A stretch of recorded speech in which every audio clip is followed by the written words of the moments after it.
നമസ്കാരം എല്ലാവർക്കും. അപ്പം ഇന്നത്തെ വീഡിയോ എന്ന് പറഞ്ഞാൽ ഈ കൊഞ്ച് വെച്ചിട്ടാണ്. കൊഞ്ച് വെച്ചൊരു മാങ്ങ ചമ്മന്തി വരട്ട്.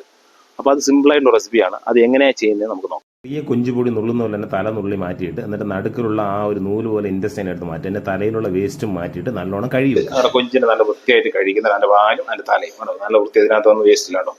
എണ്ണ എടുക്കുക, എന്നിട്ട് ഈ നമ്മൾ കൊഞ്ചിനെ ഫ്രൈ ചെയ്യുക. തലയും വാലും സ്കിന്നോട് കൂടി ഫ്രൈ ചെയ്ത് ക്രിസ്പിയായിട്ട് ഫ്രൈ ചെയ്തെടുക്കുക ഒരു 10 മിനിറ്റോളം.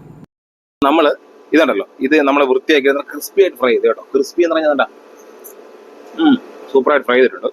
അതിൽ തേങ്ങ, പിന്നെ ജീരകം, ഉപ്പ്, മഞ്ഞൾപ്പൊടി, കുരുമുളക് പൊടി, ചില്ലി പൗഡർ, ഇഞ്ചി, മാങ്ങ, കരിവേപ്പില, ഒരു 4 പീസ് വെളുത്തുള്ളി, കുറച്ച് ചെറുള്ളി. ഉണക്കച്ചെമ്മീൻ ഹൈജീനിക് അല്ലെന്ന് പേടിക്കണ്ട. ഇതേപോലെ സിമ്പിളായിട്ട് ഇൻസ്റ്റന്റ് ആയിട്ട് നമുക്ക് ഉണ്ടാക്കാം. നമ്മൾ ഇതാണ്ടല്ലോ അരച്ചെടുത്തിട്ടുണ്ട്. അരച്ചെന്ന് പറഞ്ഞാൽ ഇങ്ങനെ ഒരു ചമ്മന്തി പരുവത്തിലാണ്. ഭയങ്കര പേസ്റ്റ് അല്ല, ഒരു ക്രഷും ഒരു പേസ്റ്റ് അല്ലാത്ത പരുവത്തിലാണ്. അങ്ങനെ വേണം, ഇങ്ങനെയും കഴിക്കാം.